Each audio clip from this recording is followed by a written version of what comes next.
Good morning, everybody. Thank you for coming to the 9:30 session today. We have Colonel Wilson and Lieutenant Colonel Gibbon who will be presenting on the says here. Good morning, Colonel Will Murphy. I'm the CDC for the Counterdrug program, so I'm the officer in charge of the one for the state of New York. Concurrently, I'm also the national chair for the narcotics advisory committee for the country when it comes to all national guard support throughout the 54 states and territories that we're present in. So as we go through the brief, it's obviously New York specific, but if there's any questions on those supports or if your agency does span across borders, we can also talk about mutual support in those perspectives. For a quick show of hands, how many people here know about the Counterdrug Task Force before I get started? Okay, so a good amount of people. Who here doesn't know? Probably that's that question. Okay, and then federal law enforcement, raise your hands. State, all state, local. Any community-based organizations would be here? Okay, so yes, we want to make sure we touch all bases of it because our program does span across that echelon as well, and an equal application of what we do as well. So with me is Lieutenant Colonel Fitzgibbon, right? No S, I mess that up all the time. She's the deputy for the task force, but also she's the one that runs the day-to-day operations as we go forward. In the back, we have Chief Napolitano, who's our operations officer, also one of our pilots for our fixed-wing aircraft, and then Sergeant Simpson and Sergeant Vanderwerken, who work some of our counter-narcotics detections equipment that is available to all law enforcement throughout the state of New York. So I guess I have my slide. You don't know if it's working? All right. I can push buttons too. Usually I'm not allowed to touch computers, but spacebar. Okay. So I would say that throughout my discussion, please raise your hands or just yell at me if you have a question. It's kind of pointless to wait till the end. Interactive, I think, is always better, but also I can answer your questions as they're specified to what we're briefing. We go forward.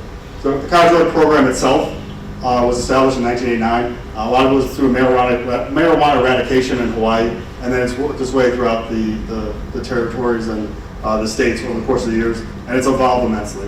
We don't do marijuana eradication at all anymore in the state of New York. When we really look at it, it doesn't make sense, and it doesn't make sense for the cost. But what we do is provide criminal analysts and civil support specialists. We call them DDRO. Did I change that? No? By program? Okay. Is that you guys' way of saying speed it up? Okay. So how we work as a program as a whole is our authorizations. It does come from U.S. code. So the United States Congress has authorized this mission. We do go through the Secretary of Defense for approval, and then the governor of the state of New York signs off on all our operations and for what we're going to do in the next fiscal year. Yeah. So I'll just keep on talking, just don't pay attention to the slides, I guess. But so every year we write an operational plan for the state. It goes through the Secretary of Defense, through the DASD, it was been delegated down to. He or she approves that state plan, and then it goes to the governor, and then after the governor signed it, and the AG has signed off on it as well. And with that, our funding model comes from Congress itself. So every year the President of the United States has an authorized budget for our program. It's usually around like $105 million recently for the country as a whole. But for the Congress also adds additional funding to it. So this year we got an additional $200 million, $205 million. And then we spread it out throughout the whole entire country. And the way we spread it out is through a threat-based resource model. So we take the data from the national seizure systems, from DEA, from CBP. We look at all available resources that are out there to help pull data, and then we put it into a mathematical juggernaut kind of Excel spreadsheet, and then we compile it, and then we evaluate the threat based on subject matter experts throughout the states that can give us the best picture of what we think the threat is. So currently we have the HIDTA directors participating at the DA, FBI, and different agencies along those lines that help us hone it in. So when you break that all down, we accumulate in the state of New York about 6.5 to 7% of the threat nationally, which equates to us being around a $17 million a year budget, right? Next year I think we'll probably be getting closer to $20 million, just the way the threat's changing because of the the way we evaluate some of the financial threats that's going on in the country. So we will see a little bit of an increase, which means more of an opportunity to help other individuals on the program. Does anybody have any questions on the Counterdrug program as a whole, or just like a basic? If it's too high, too low, let me know. Okay. So what's our mission? So this is our stated mission. Really we're a support agency. We're not here to do anything on our own and nothing independent. We have there's nothing that allows us to walk out the door and do anything more than an average citizen, unless we're working under a law enforcement agency, or even now with even our DRO specialists that are working in the coalitions and working in local communities. We do that through law enforcement engagement, or currently we're doing it through the CACs to help facilitate it, or the HIDA as well. So we have no arrest authority, we don't carry weapons. Most of the time we're not even in these uniforms in the agencies that we support, for the reason of is like we want to be a part of your organization and meet your intent.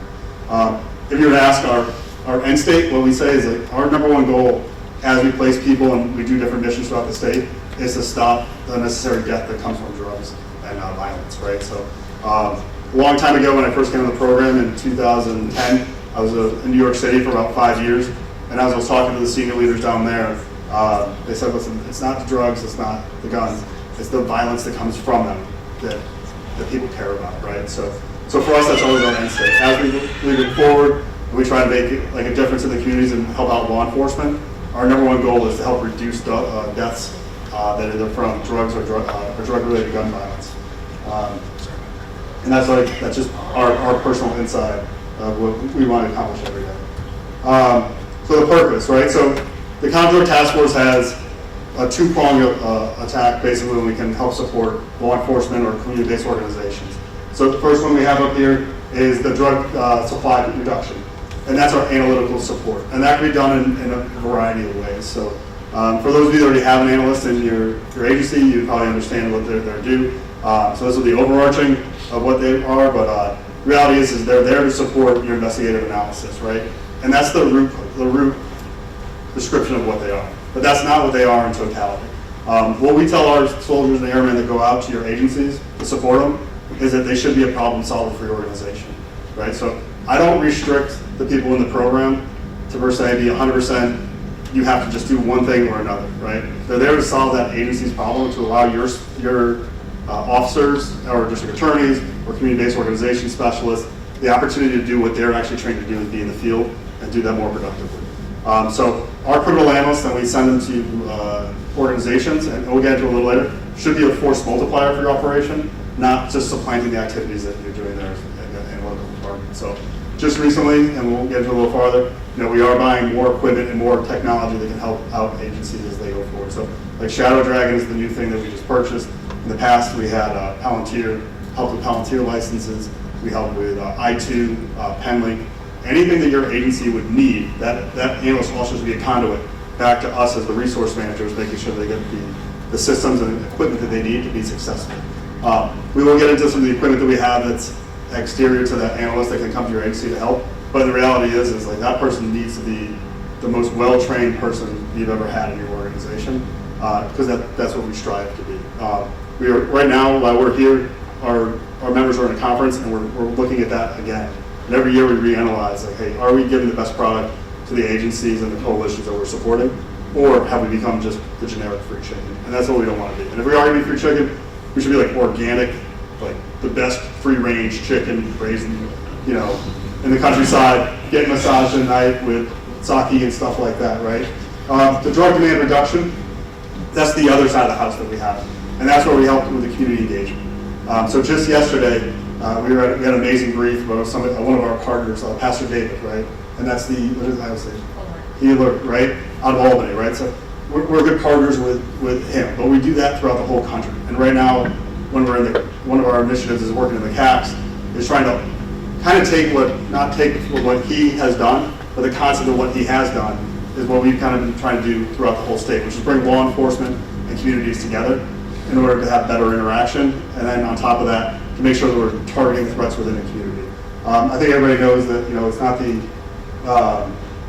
not our ability to bring people together, but get people to work towards a common goal, which is actually what's the most important thing when we're working in those communities. So the DDR specialists do that. So we bring them with different assets. They can write grants. They can work within coalitions to help with management. They can bring leadership opportunities. They can bring equipment. We do community stands. There's several things that those individuals do, and the training that they receive prepares them for that. So what they try to do is not take a military mindset to the coalitions and the communities that they're supporting, but try to be an enabler for what that community needs to be successful. So what we've learned through our history in the military is that we can't be the champions when we go in to revitalize a community or an issue going on. What we have to do is find the champions within that community and enable them to be successful. So for us, that's what our DDRO specialists are inherently designed to do.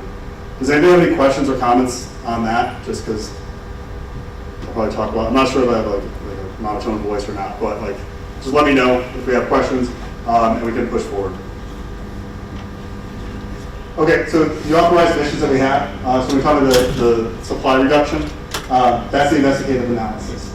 Those are those individuals that are in your organizations that we can put there and they'll actually help you build your case support, build your targeting packets, free up your agents to be able on the streets. And then in some cases even help develop other agents or criminal or analysts within your organization that might be raw or new, right? So those are our smart, the smart kids, as we kind of say, right? The drug ban reduction, that mission is that DDRO specialist. Those are our big brain, big heart people, right? The ones that are willing to get in the communities and do the great work and make sure people are working. They're also working towards overdose response teams. They're working towards OD mapping, right? So we utilize them to be able to help enable the community with information to make better decisions. Aviation support. Aviation support is something that we have done in the past when we did some of the marijuana eradication, but it's not limited to that. So we kind of pulled the plug on that for a little bit due to the fact that marijuana eradication went away. And we have a capability side we'll get into a little bit more, but now we're moving more towards law enforcement support, right, for controlled deliveries, controlled buys, surveillance, reconnaissance. Those are operations that we can do with our Lakotas. They just have to be deliberate in nature. The Lakotas that we have, we get into it, and the chief will be able to correct me when I'm wrong on stuff. It's a smaller bird. It's not one of our bigger ones. It doesn't have longer range. It doesn't have the same loitering time as we had in the past. We used to have an RC-26 fixed-wing aircraft that could be up there for 7 hours. Now we're looking at 4 hours, and if you want to get out west, it's going to take 2 refueling stops to get out there, and then do the operation. So it is something that we have to do a little bit more deliberately, but it is something that is available to every law enforcement, regardless of the size of the agency or the particular mission. There just has to be a level of narcotics nexus. And then the counter-drug detection unit. So we have a booth out there that kind of shows some of our equipment. We are going to get into the equipment a little bit more in the future. But what that is another thing that's available to every single agency, whatever it may be. Even, I'll be honest with you, I think Ashley stopped me up if I'm wrong. We've done it for help coalitions in the past, just to show the prevalence of narcotics in the area, right? It's not, for us, we're not there to help, catch somebody at a community event, right? But just help to inform the general public of something that might be in their area. So that is the kind of detection. Going into the next fiscal year, there will be some other authorized missions. As we said, with the reconnaissance, there are some things that we can do with specific military skill sets that will allow us to support you in a different capacity. But that doesn't get approved until October 1, right? So that just hit our new state plan. We also can do engineer support and other activities along those lines. We just helped the HIDA. We didn't actually do it through our own funding streams, but they had a building that needed to be knocked down, so we coordinated through an engineer unit, and we helped them demolish a building. But those engineer units are also available for other things, and even within the communities as well. So some of them have done what we used to call guard help projects to help build community playgrounds, clean up a street, work through a parking lot. With the HIDA, we were trying to help them build some of the fields that are being built next to the Harlem Armory. I think it's the Harlem Children's Zone that's right there. So that's kind of a initiative that we're looking at in the far future. But when we look at, but I would say the one mission that's not on there that we do take pride in is we want to be your problem solvers, right? So we always say hey, don't look at us like we're a box. Look at us like, hey, we're just a tool or a resource that can help you solve a problem. 99% of the phone calls I have with some of the higher directors, or I'm talking to the director of the HIDA, and it's hey, Murph, I got a question for you. Usually it's hey, yes, what is it? Let's figure it out. We work through several projects throughout the time. Good example is Rikers Island. They were having trouble with district attorneys down in the city trying to listen to phone calls. So we built a whole program that allowed them to have interns from the university actually listen to those phone calls, take the information, and then if it was found to be substantial, then it would go towards an official reporting. But what it allowed them to do is take their district attorneys and actually do what they're designed to do instead of listening to, I think at the time it was like an iPod shuffle with voice recording on it. There was an agency that we went into that needed help with some of their technological advances. They just didn't have the software, they didn't have the intelligence training that they needed to be successful for their criminal analyst work. So we sent in, I know not wire rooms aren't as prevalent as they used to be, but we sent a wire room specialist in there to help them develop their wire rooms and build an SOP. We actually got them, it sounds crazy, Microsoft Office, right? At the time, they didn't even have Microsoft Office to do any of that analysis. We got them I2, we got them Penlink. We linked them in with available resources from the community of other agencies around them, which helped just build the capacity of that organization. And that was our goal, right? So whenever we look at a problem or any problem, that's what we try to say is like it doesn't always have to end up with one of the people on this list or one of these missions. Like we want to be able to here to solve your problem. Some agencies, we go in there and they just need one capability. We have an asset forfeiture program which we're allowed to utilize for our own purchasing of equipment that we can inherently give to law enforcement itself to be more successful. Does anybody have any questions on that? The mouthful I just said? Okay.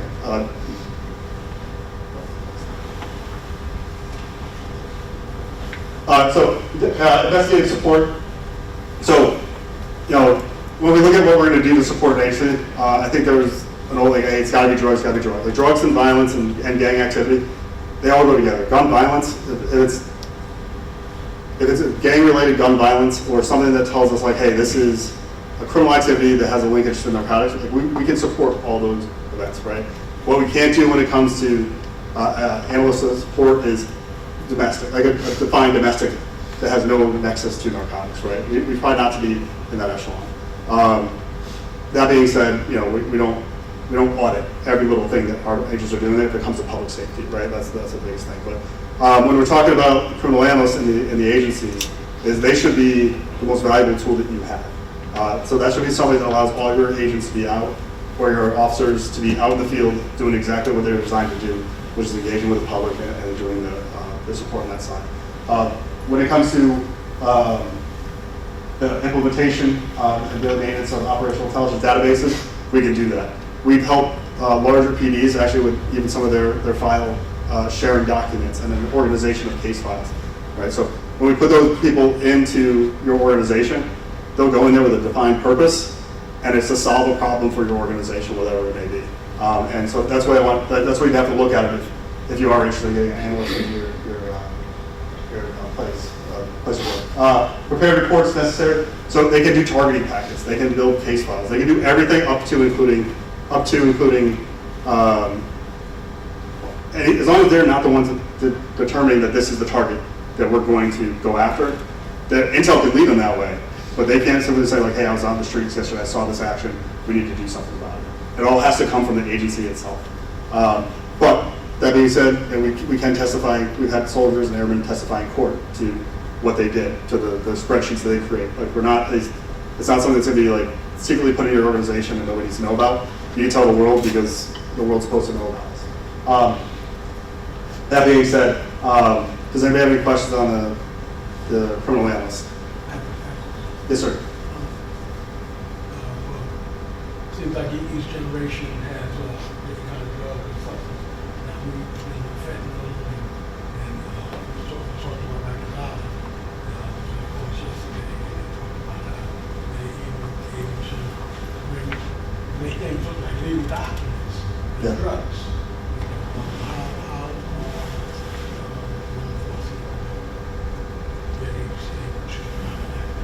Yes, sir. So that's what we look at. So we look at the counter-narcotics detection equipment that we buy. It's for that purpose. There is specialized equipment that can scan letters to see like differentiations and the density of it that allows you to know whether it's spilled water or actually narcotic stuff. It's extremely expensive. It's hard to place.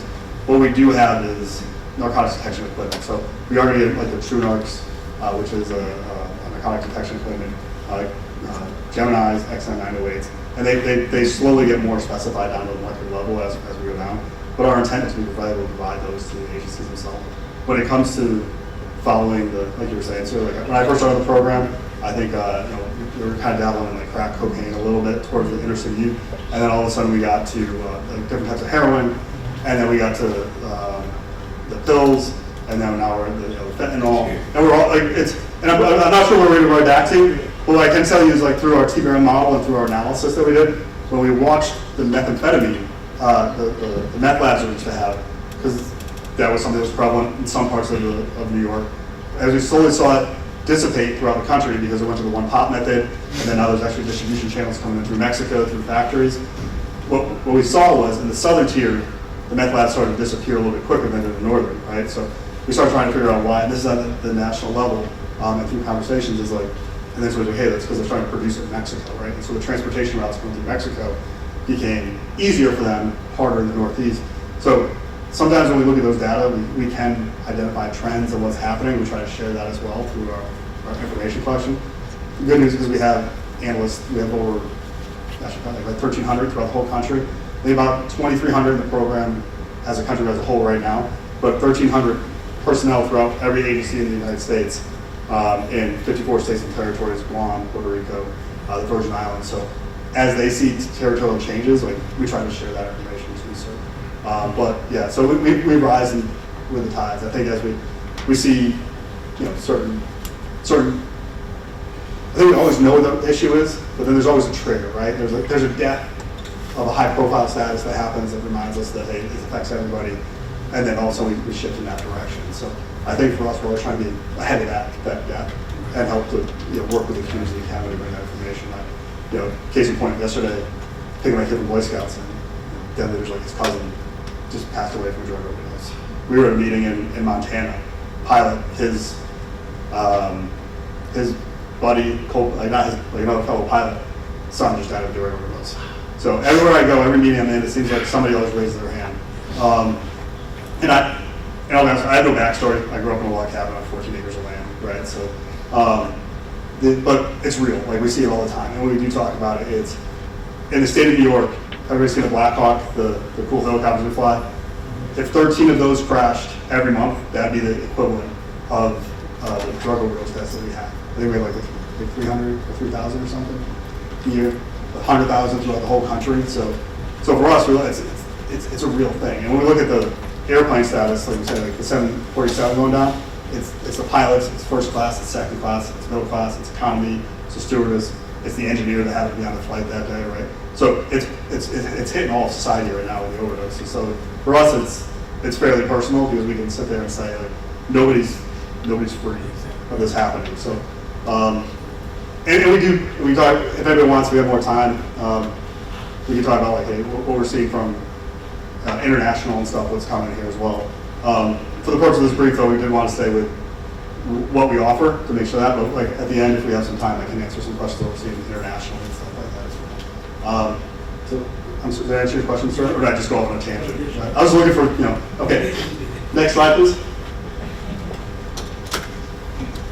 No, there's nobody. That's me. Sorry. You always think you're going up in the world, right? And then you're on the slide deck guy, right? The last deployment, I was training the Ukrainian Armed Forces. And this was about 2 years ago before the war started. And the GAO, which is the audit team, came out and they're asking a bunch of questions, obviously, about that more than anything else. Like, how's the quality of life? So, I really thought I would be living in a better situation than when I was a lieutenant in Iraq than I was now as a full-bird colonel. So I think that's what this is more and more gentle reminders to be humble. So the drug demand reduction support, this is where we're working, helping to engage the communities. Now we've transitioned from this a little bit in the past. If anybody knows our program, we used to work in the schools where we do, basically we go and we teach education requirements to students in underprivileged areas of the country, in the country, but for us within the state. And then we moved into actual coalition development. And then as we worked through the coalition development, there's a lot of successes, but there's also a lot of parallel activities going on. And because of what was charged with us from the Department of Defense, we transitioned to be more towards law enforcement support. through coalition development within those law enforcement. So within the CACs right now, we're part of the overdose response teams. And actually, you might want to jump in just in a second if I get it wrong. So with the HIDA, the drug intelligence officer, and then who else is in that one? Public health analyst. Public health analyst. So, And then usually like yeah, so helping them work with communities when we see spikes in overdose, how they can get better. I personally think, I was just out in San Diego, they have the same thing, but they take it to the next level, where that drug response is, they're looking at every individual one and moving it. Hey, how can we help deter, right? How can we bring more assets to the scene to enable the case? The one that they gave us was just the normal one we always hear about, kid overdoses on narcotics. Parents are in denial, they get out there, they can show them that there was a fentanyl overdose, and they can open up a criminal case immediately, which allowed them to get a cell phone, which allowed them to find out who the dealer is, and then get a conviction before another batch, right? That's like I said, we are support. We don't tell people what to do, but we do try to share the best practices as we see them throughout the country. So the strategic prevention framework, it's almost like our military way, and we change it to civilian language, right? So in the military, we have different processes. We have the military decision-making process. We have the UDLO process from the Air Force. And then we have the joint operational planning process, which we do in a joint environment. So the strategic prevention framework, that's just another one, but it's always the same thing, just different words. But what we're trying to do is like, hey, how do we work within the communities to make them stronger? And then how we give them the resources they are to be independent on their own, right? So our goal is never to be the focal point of a coalition. It's to enable a coalition to do what they're designed to do. And then support or education, mentoring, cross-organizational collaboration. With the CACs initiative, what we're trying to make sure we're doing is that law enforcement knows what communities are concerned about, but then also knowing what law enforcement can do to help the community, right? So our goal isn't to be, the matchmaker and make the world a better place, but just help to share information between two organizations where we're allowed to. That being said, we can't share information unless we have the authority of the coalition or the agency itself. So we don't act independently or say, okay, somebody else needs to do this. There's been plenty of times where we can look at link charts and parallel organizations and we just have to drive forward, right? It's not our job to drive coordination. It's just to recommend it and do our best to help others. Does anybody have any questions on the DVRO specialist? So I would say with this one aspect of it is important to know that they're there to help the community. They're there to drive change. So some of the stuff that we used to not be able to do, if that would make your community stronger, like we can justify doing it now with the new model because we're working under law enforcement agencies themselves. When we're doing it independently, that's where we ran into it an issue.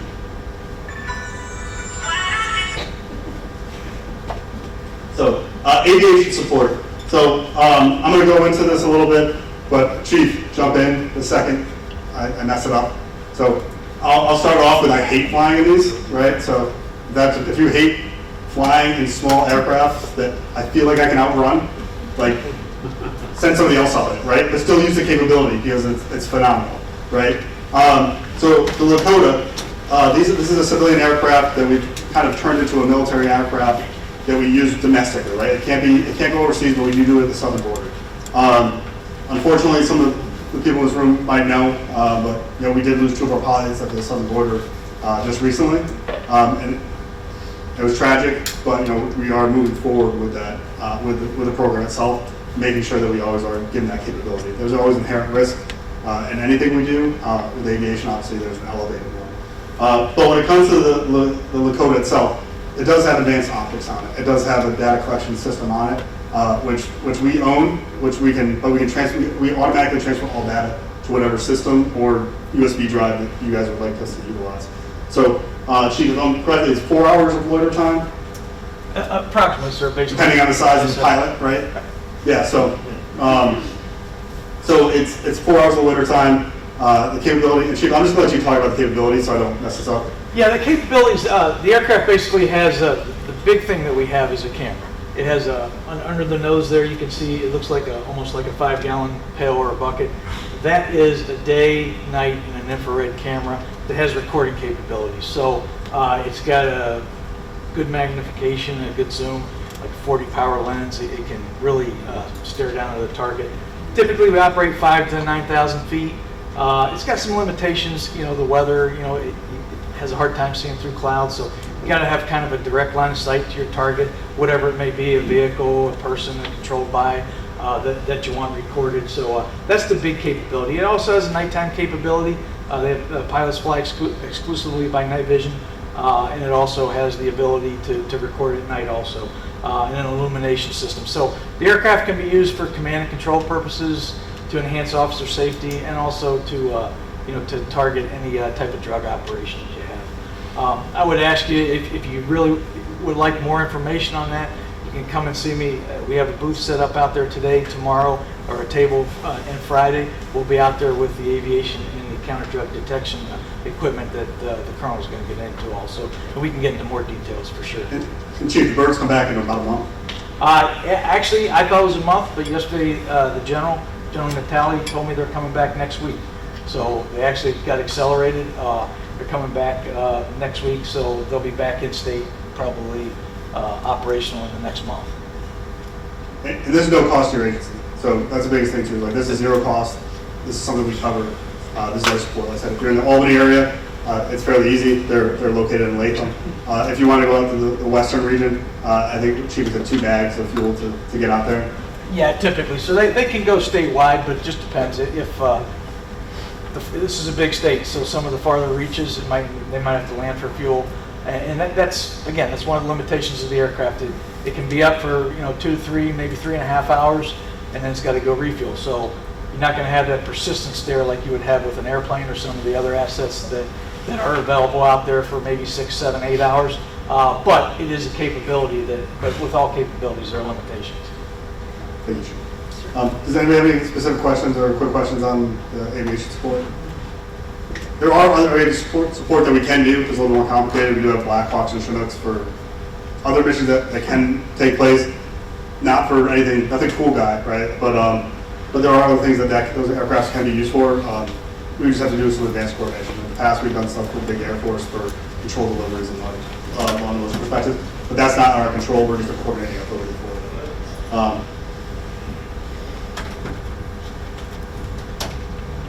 The equipment, sir, as you were asking before, this is an extensive list, but these are the types of equipment that we do purchase. So, we do have the Mini Z. Chief, what's the new one we just?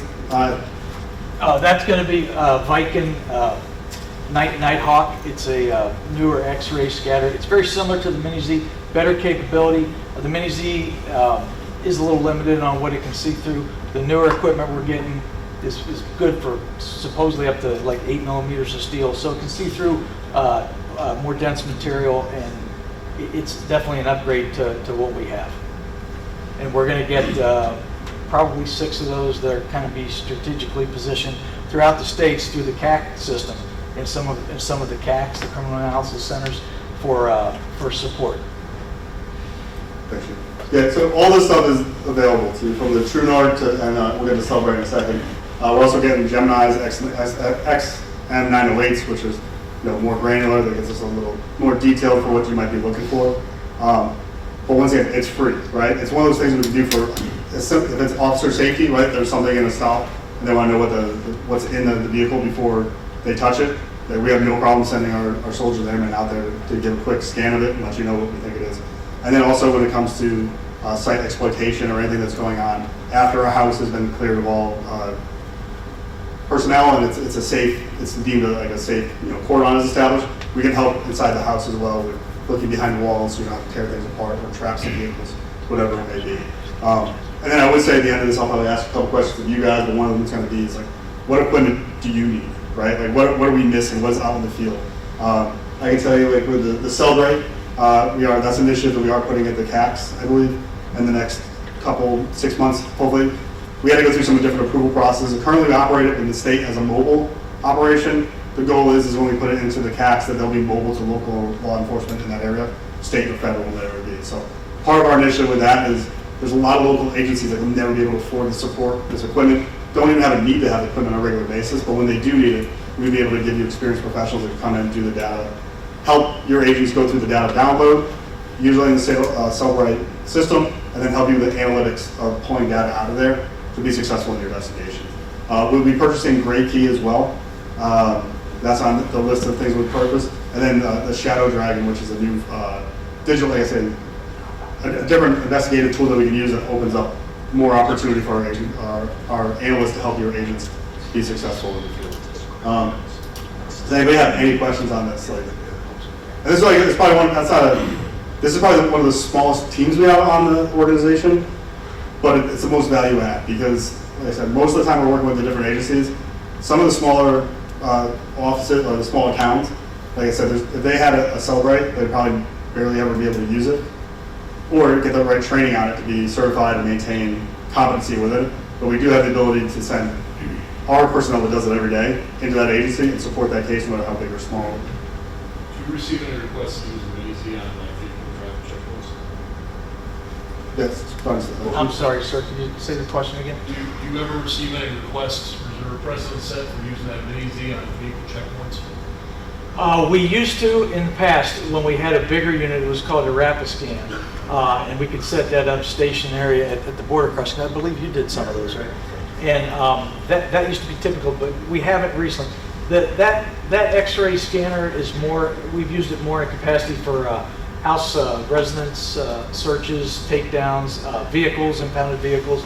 It's great for that. I'm not sure if they're using that at the border, if CBP may have it. They probably have the bigger Rapiscan, the newer type systems that you can drive the vehicle right through and it scans the whole thing. Otherwise, it probably would be a little time cumbersome. So yeah, so if it was like a deliberate operation, like we probably establish a team to support it. And then with that, with the CBP, the border. So the CBP, the border, like the Gemini, the TrueNarc, and then then you get, like they have basically a tiered level of support when it comes to the narcotics detection, down to the MIT kids in the lab, like right off scene. But what they're using is the Gemini and the TrueNarc and some of the stuff. And what's that Pentar, the one that has more standoff, Chief? The Pendar is a newer unit. It works on the same basis as the TrueNarc, except the TrueNarc you have to really get close to the substance. It has a laser that comes out, and through visible light refraction, it goes through the algorithms in the TrueNarc itself and comes up with the substance.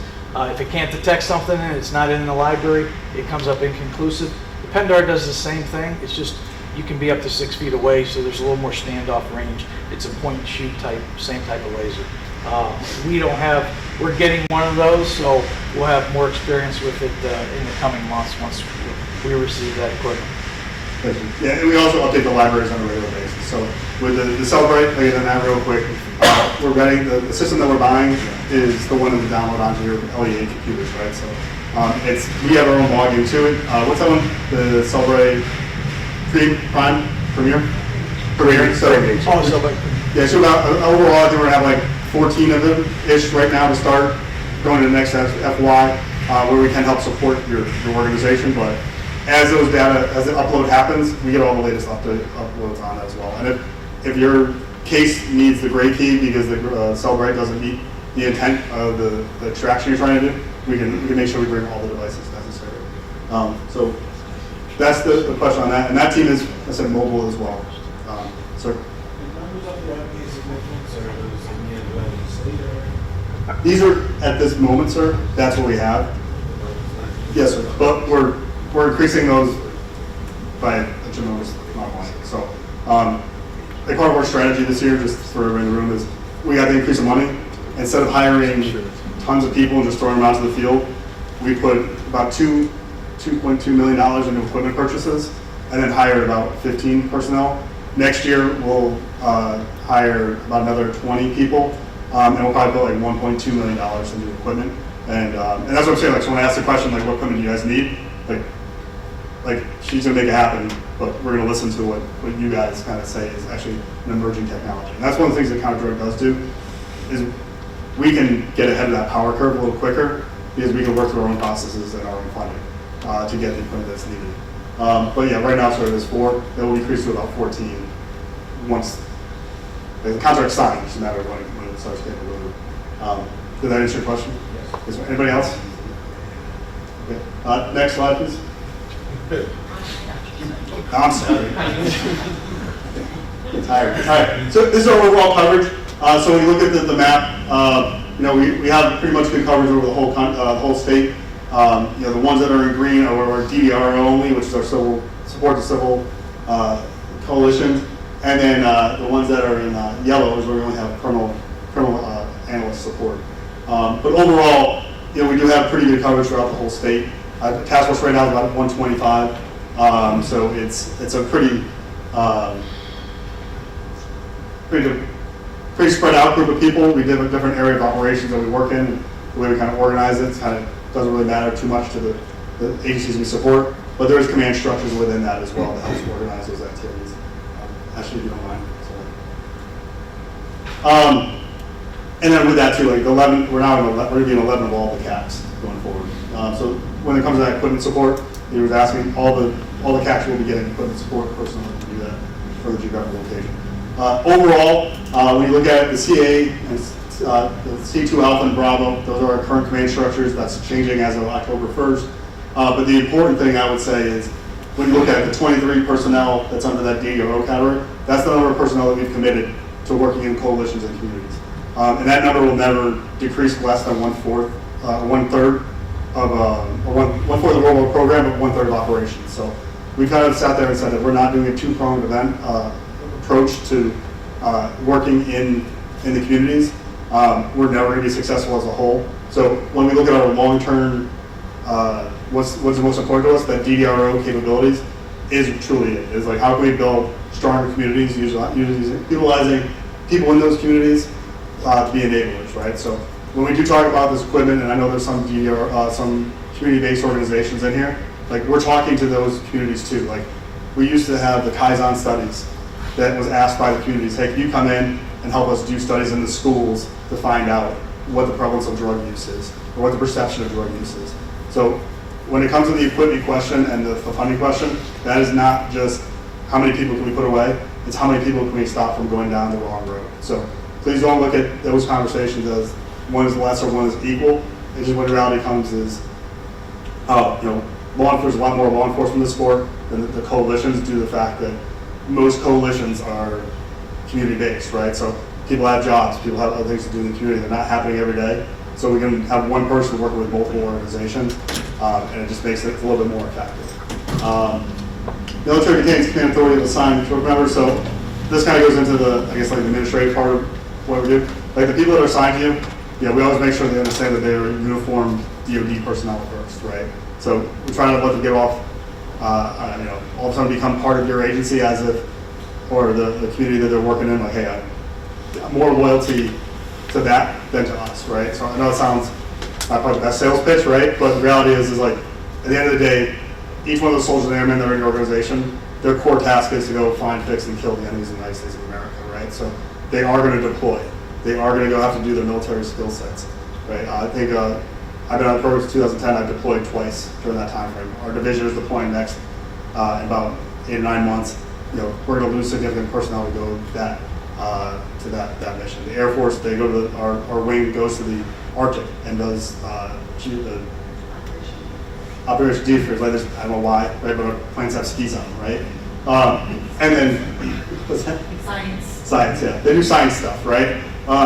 So that is the one thing. Is like when they are in your organization, just remember, like they are going to have other requirements that we're expecting them to do. Most of those times, it's on the weekends. It's like that traditional National Guard, 2 weekends, 2 weeks a year, 1 week a month. That's that's not true as much in where we're at right now in the military, just because the operational,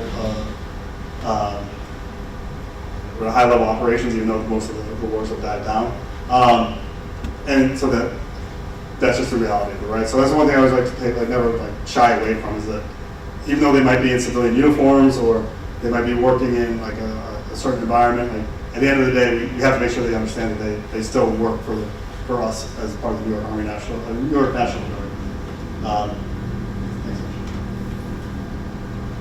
Thanks. So and the other is, I think we're getting close to the end. I think I'm trying to be good on my time.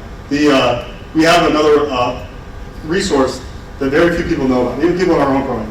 It's the Counterdrug schoolhouses throughout the country.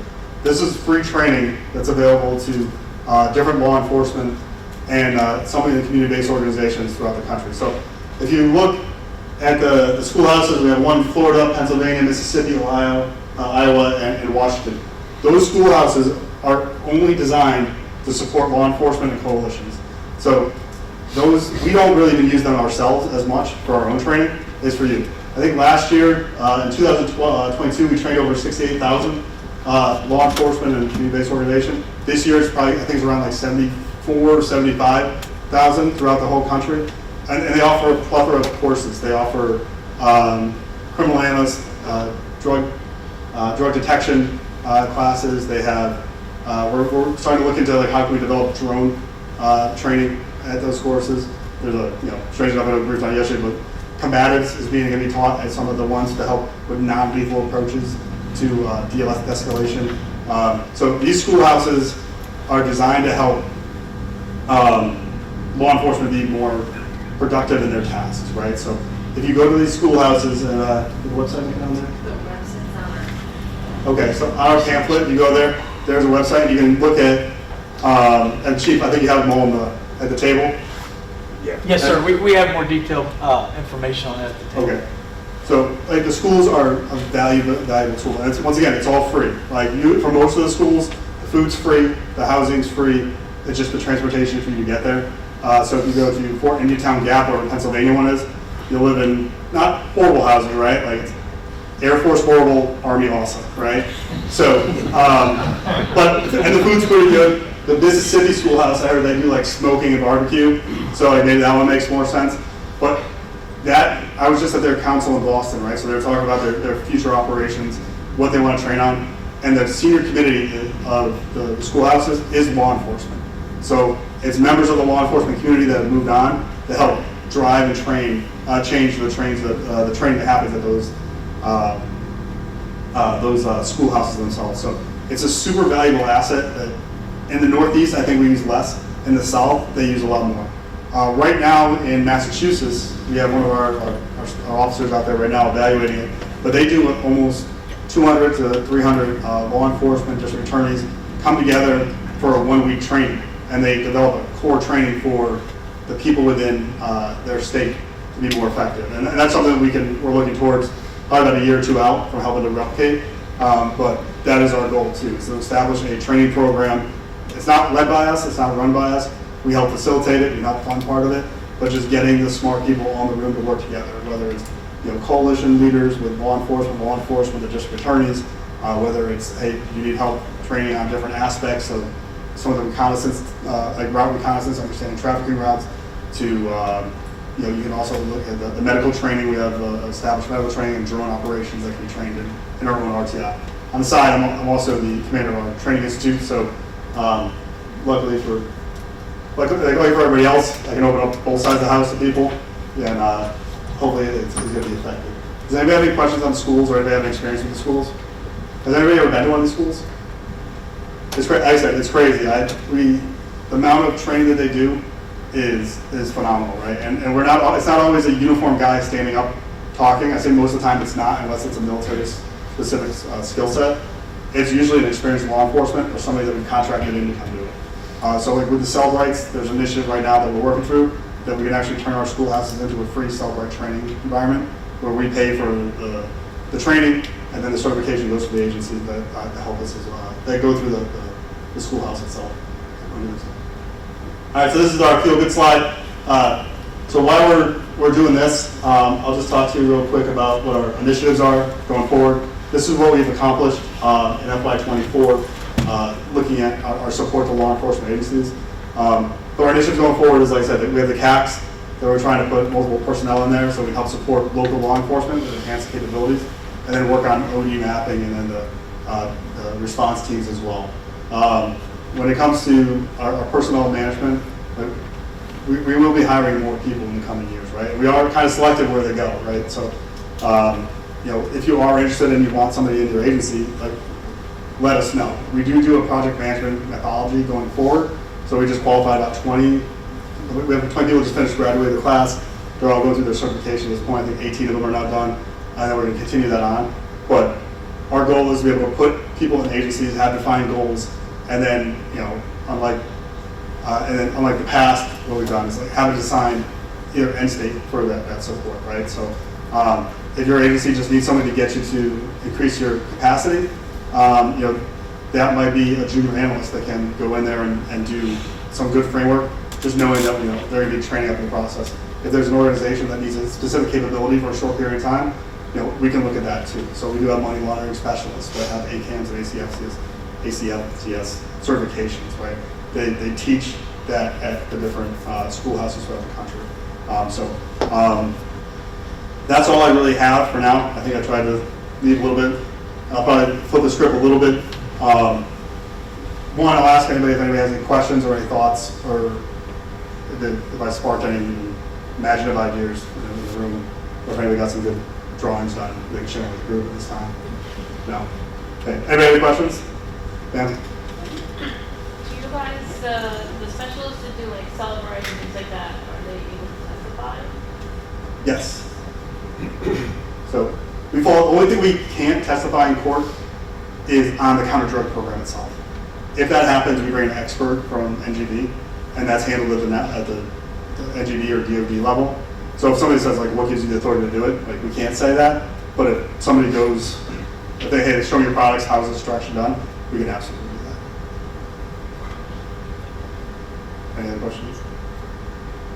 All right, so my question, what do you guys need? Like, you have your wish list, right? Like, I'm the guy with $20 million and asset forfeiture that I can spend on my own, so.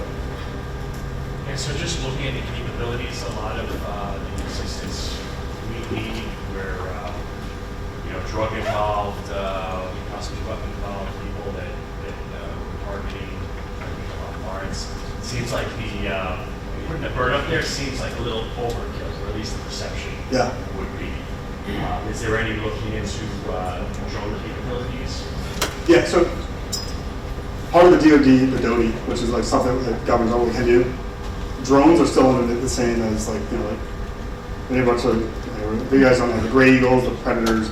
Basically, when you watch the movies, the CIA looking bird that flies over, like we can't have access to those unless it's for like disaster or for fires or for some kind of domestic reason, like a child's lost, right? And that doesn't even fall on us, that falls under our J3 at the state. The drones fall into that right now. So what we are exploring, what we're asking is, can we give you trained operators on LEA owned equipment, right? So if you guys can purchase the drones, we have subject matter experts, obviously through our RTI, we have trained personnel that can do that. That's what we're looking at right now. And I don't know if it's going to change, whatever, but I know the schoolhouse is going to offer the training.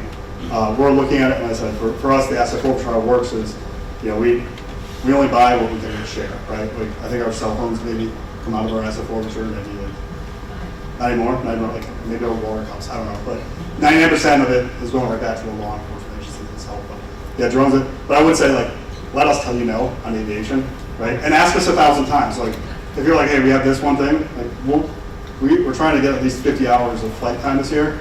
So if we're at 1 hour and you're doing like a really small thing, we're probably going to support you.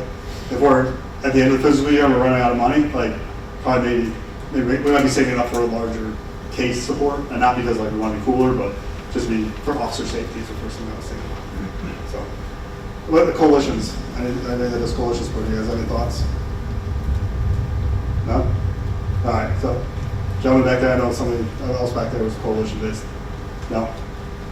All right. So I think I've drawn out the room enough. We'll be available. Let's say we, chief and the good NCOs will be back there at the table. The only thing I would say is like just ask us. Like, we're 100% service-based organization, right? But our goal is to support law enforcement agencies to the maximum capacity as possible. We get the same paycheck no matter what, and we want you guys to utilize our personnel to the maximum. So when you look at the numbers that were on that last sheet, and then you look at it throughout the country, it's an amazing amount of work that's getting done in support of law enforcement. So I thank everybody for their time, and like I said, I'll stick around for any individual questions. Thank you.